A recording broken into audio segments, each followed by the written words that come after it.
국민의힘 혁신위가 지난 목요일 사실상 업무를 종료하고 해체를 했습니다. 물론 오늘 그동안의 논의가 되었던 안건들을 당 지도부에 넘겼지요. 인요한 위원장은 결코 혁신위가 실패한 것이 아니라 절반의 성공 50%를 이루었고 나머지 절반은 당 지도부가 이룰 것이라 기대하고 지켜보겠다 여운을 남겼습니다. 언론들은 이번 국민의힘 혁신위원회가 인요한 위원장은 절반의 성공이라고 말을 하고 있지만 대부분의 언론들은 이번 혁신위도 제 역할을 하지 못하고 무너졌다. 용두삼이다. 혁신의 벽은 두터웠다. 태생적 한계가 있었다라고 말들 하면서 왜 혁신위는 혁신에 실패하는가? 왜 혁신위는 실패할 수밖에 없는가? 이렇게 언론들은 보도하고 비판을 하고 있습니다. 이러한 화두에 대해서 여러분들은 어떠한 생각을 갖고 계십니까? 깜나라 조진국 시간입니다. 글쎄요, 여야 모두가 위기를 맞을 때마다 꺼내는 것이 혁신이라는 단어입니다.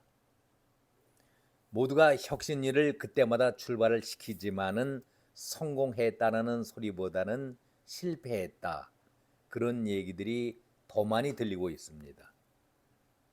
거의 성공했다는 얘기는 들어보질 못하고 있습니다. 당연한 말이고 또 이것은 예상된 일이고 예상되어진 결과다.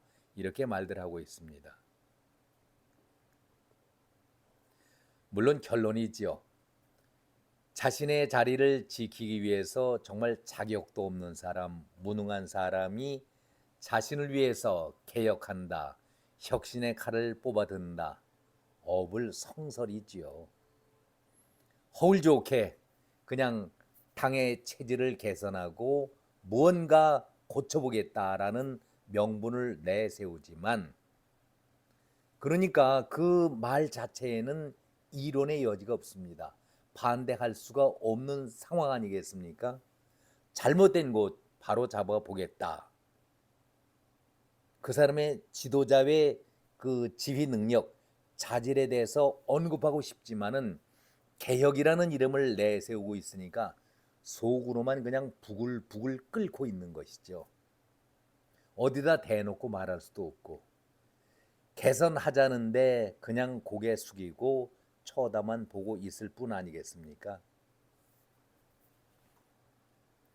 자, 그렇다면은 개혁을 하기 위해서는 내부적으로 대대적인 수술을 해야 하는데 이것을 빌미로 해서 오히려 자신의 체제를 공고히 하고 강화하고 다지려고 한다고 하니까 여기에 말썽이 생기고 대부분 실패하게 되는 것입니다. 반대로 아주 드물긴 하지만은 혁신위에게 말 그대로 전권을 부여하면서 그들을 철저히 믿고 그들이 만든 혁신안을 대표가 다 받고 집행을 하면은 그 혁신은 반드시 성공을 이루게 돼 있는 것이죠. 그 좋은 본보기가 2005년도에 박근혜 대통령이 한나라당 대표 시절 때의 얘기죠. 한나라당의 그 혁신위를 구성하면서 혁신위원장에 홍준표를 내세웠고 모든 권한을 다 부여했었습니다. 그래서 홍준표가 혁신안을 만들었고 그 다음 해에 2006년도에 선거에서 지방선거에서 승리한 것, 홍준표의 혁신안이 바탕이 되어서 승리했다라는 평가를 받고 있지 않겠습니까? 한마디로 자격을 갖춘 지도자가 바르게 혁신안을 수용하고 개선시킨다면 그 혁신안은 성공을 거두게 되어 있습니다. 그러니까 모든 것이 다 일률적으로 잘 됐네, 못 됐네 그렇게 평가하는 것은 위험한 일이고 지도자의 그 성품이라든가 지도자가 어떤 마음을 먹고서 혁신을 이루느냐, 거기에 따라서 성패는 이루어진다라고 말씀을 드릴 수가 있는 것이죠. 자, 그렇다면 이제 문제가 되고 있는 민주당과 그리고 국민의힘의 혁신위원회에 대해서 한번 살펴보도록 하죠. 먼저 혁신위에 앞서서 지도자의 면면을 한번 살펴보겠습니다. 이재명이가 과연 지도자의 자격을 갖춘 사람입니까? 우리 정치 사상 70여 년 정치 사상 이렇게 범죄에 연루된 적이 있는 지도자가 있었습니까? 또 김기현의 경우는 출발부터가 잘못되었었죠. 대선 경선 때에 이준석이가 대표했고 김기현이가 원내 대표했을 때에 김기현이는 솔직히 이준석 편이었습니까? 아니면은 윤석열 대선 후보 편이었습니까? 여기에 김기현 대표의 우유부단한 면도 작용이 됐다고 볼 수가 있겠죠. 강서 보궐선거로 참패에 몰렸던 국민의힘, 인유한 위원장의 카드를 쓴 것은 참 잘했는데 누군가가 그런 얘기를 했습니다. 뼈아픈 지적이죠. 김기현을 위한 시간 벌기용이었다. 그러니까 김기현의 그 체제가 무너지는 것을 대신 인유한이 희생적으로 막아주었다라는 그런 얘기 아니겠습니까? 인유한 위원장에게 흠결을 찾을 수는 없습니다. 당이 살아남기 위해서 뼈아픈, 정말 뼈아픈 지적에 인유한은 당을 구하기 위해서 애써왔지요. 그 결과가 중도에 42일 만에 미완성으로 끝나기는 했지만 과연 이것이 인유한이 실패라는 소리를 들어야 할 그런 혁신위원회냐에 대해서는 반론의 얘기들이 충분히 나올 만합니다. 자, 지금 김은경 위원장하고 인유한 위원장을 대비해서 말씀드렸는데 대표의 공통점이 있습니다. 둘 다 한 사람은 범죄에 연루된 무능함이고 김기현은 범죄가 아니라 우유부단한 흠이 있는 그런 사람 아니겠습니까? 아무튼 이재명은 자기의 체제를 강화시키기 위해서 자기의 범죄를 희석시키기 위해서 혁신위 카드를 꺼내들었고 김은경 위원장을 앞장서서 내세웠습니다.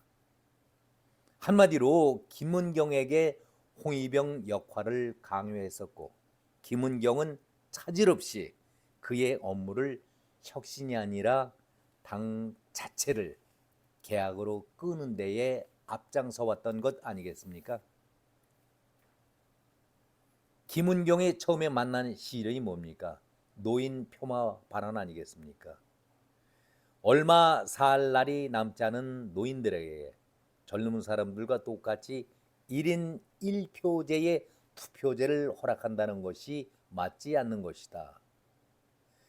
자기 아들이 이런 주장을 했을 때에 참 폭합리적이다. 맞는 말이다라고 주장을 했던 사람이 김은경이었습니다. 수명에 비례해서 투표권을 주는 것이 합당하다. 너무나도 어처구니 없는 그런 발언 아니겠습니까? 이 발언이 나오자마자 그야말로 나라가 온통 뒤집어졌었지요. 그러니까 김은경이 한다는 소리가 정치의 초짜라 발언에 실수가 있었다. 본 뜻은 그게 아니고 노인 폄하 발언이 아니고 나는 남편이 죽은 지 18년이 되지만 시부모님을 정성껏 모셔왔던 효부였다라고 스스로가 밝혔습니다. 그런데 그것이 거짓말로 드러난 것 아니겠습니까? 시부모를 정성껏 모신 적도 없었고 남편이 죽었어도 눈물 한 방울 흘린 적도 없었고 명절은커녕 제사 당일에도 참석한 바가 없었다. 거짓말이 그대로 드러나니까 김은경의 도덕 자체가 그대로 추락하는 것 아니겠습니까?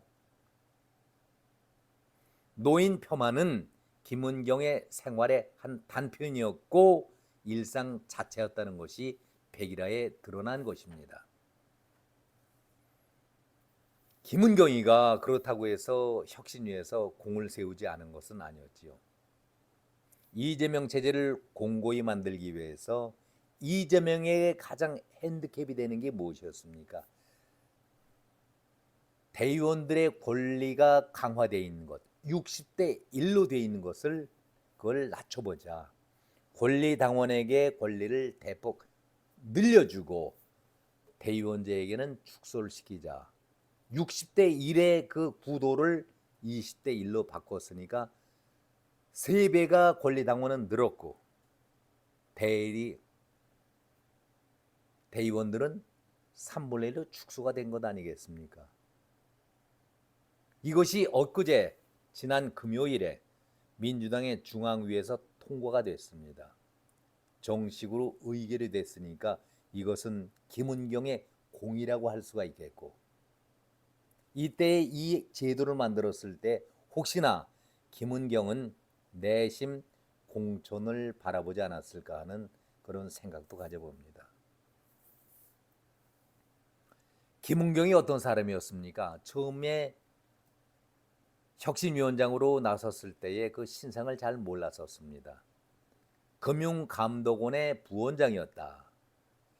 윤석열 체제가 들어서면서 원장과 부원장 두 사람은 물러났고 부원장이 3인 체제였는데 김은경은 끝까지 자리를 지키면서 봉급 다 받고 차량 제공해주는 차량 고급 차량 타고 다녔고 대우를 다 받으면서 지냈다가 혁신위원장으로 민주당으로 건너뛰게 되니까 윤석열 정부에서에 있었던 그 기간은 치욕적인 기간이었다.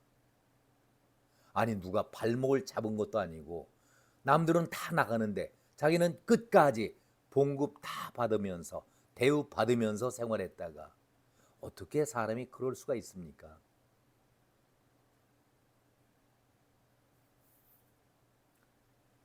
누릴 것은 다 누렸던 김은경이 일단은 이재명에게 충성을 하면서 마지막 선물은 대의원제의 권한 축소, 권리당원의 권한 대폭 늘려주는 그런 공헌은 세운 바 있었습니다. 자, 그리고 국민의힘의 이뇨한 위원장 개인적인 흠결이 있었습니까?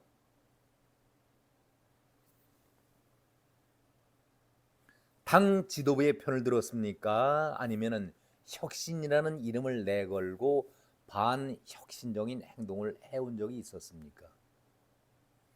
더불어민주당은 이재명 체제를 공고히 하고 지키기 위해서 김은경이 희생을 했지만 이뇨한 위원장은 국민의힘의 혁신위원장으로서 당 체제를 개선하고 당 지도부를 바꾸기 위해서 바꾼다는 것은 교체한다는 뜻이 아니겠죠.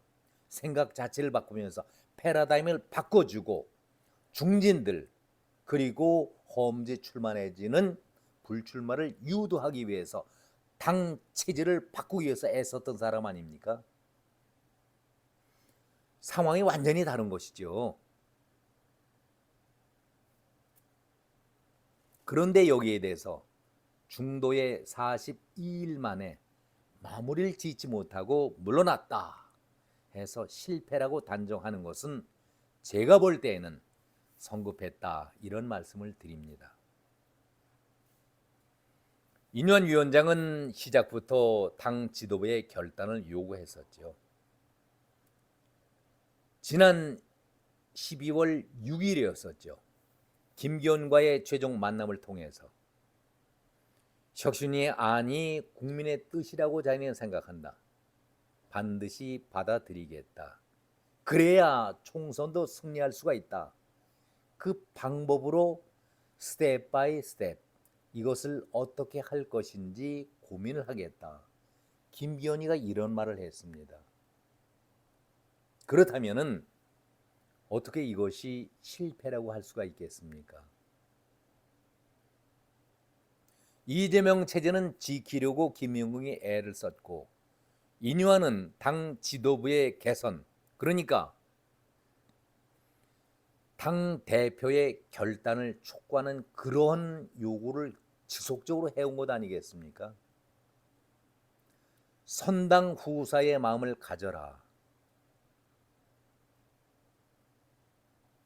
저는 실패했다고 생각을 하지 않습니다. 자, 이런 입장에서 혁신위의 성공 실패를 논하기에는 조금 급하다. 잣대로 일률적으로 재는 것은 문제가 있다라고 분명히 말씀을 드렸습니다. 이준석이가 무척 마음이 급해졌나 봅니다. 김건희 여사의 특검을 막기 위해서 공천관리위원회의 출범을 미루는 방안이 검토 중이다라는 보도가 나왔습니다.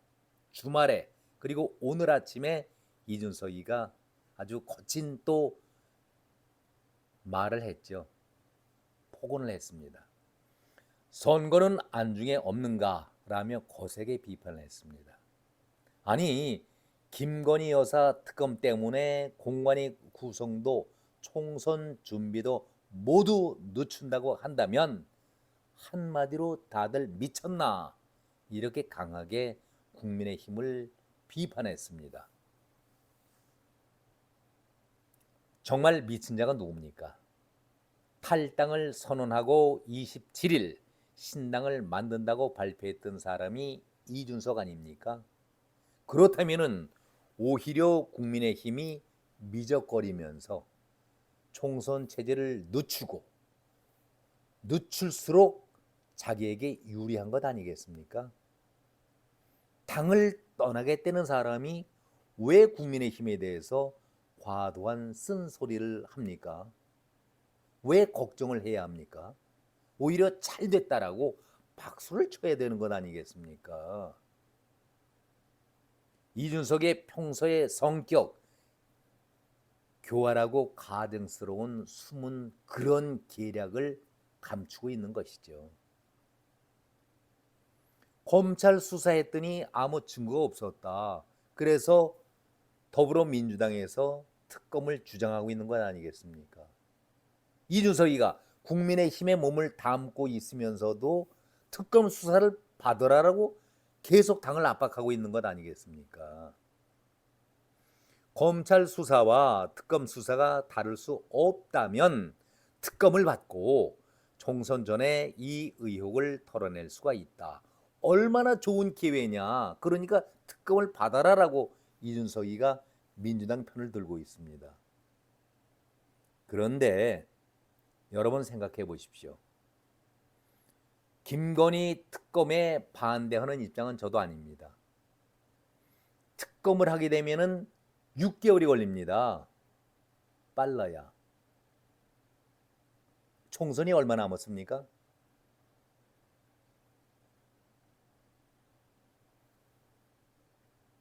그러면은 총선의 그 선거 유세 그 모든 것이 다 특검으로 덮이게 되는 것 아니겠습니까? 정책이고 인물의 대결이 다 사라지고 모든 것이 특검 김건희 특검으로 몰아붙이면은 선거판이 어떻게 되겠습니까?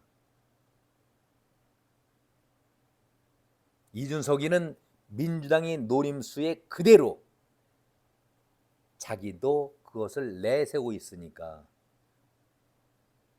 정말 무서운 사람이지요. 공관위를 빨리 가동시켜서 총선에 대비해야 한다. 원론적인 말로서는 당연한 얘기입니다. 중요한 얘기죠.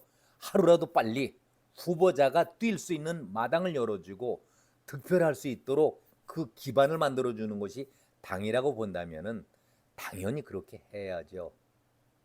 그러나 이준석의 마음은 이해할 수가 없습니다. 얼마나 그동안 내부 총질을 하면서 당과 대통령을 공격하고 있다가 자기 신당을 정말 신경을 써도 모자랄 이 막판 시기에 당을 떠나면서까지 당을 걱정해 준다. 그렇게 내부 총질을 열심히 해대던 이준석이가 당 걱정으로 하고 있다. 공천이 빨리 설치하고 가동해라. 총선에 대비해라. 특검을 빨리 수용해서 깨끗하게 해결하자. 정말 이준석을 보면은 무서운 사람이다. 쓰레기 같은 사람이다. 저는 그 생각을 지울 수가 없습니다. 젊은 사람이 노회한 정치꾼들, 더럽고 추한 정치의 더러운 년을 따라가는 정도가 아니라 훨씬 더 교활하고 가증스럽게 이용하고 있는 것이 아닌가, 저는 그런 생각을 가져봅니다. 사실 속내에는 김건희 특검이 문제가 아니라 공관위 발족이 늦어지면 늦어질수록 국민의힘에서 공천 탈락한 사람들이 늦게 나올 것 아닙니까? 그렇다면 이삭 죽기가 안 되는 거예요. 배지를 달고 있는 사람들을 많이 불러 모아야 되지, 공천에서 탈락한 사람들 자기 쪽으로 끌어 모아야. 정의당이 6명의 국회의원이 있죠. 7명 이상을 확보하면 기호 3번을 받게 됩니다. 민주당, 국민의힘 다음으로 세 번째 3번 기호를 받게 되니까 얼마나 유리합니까? 그것을 노리고 있는 것이죠.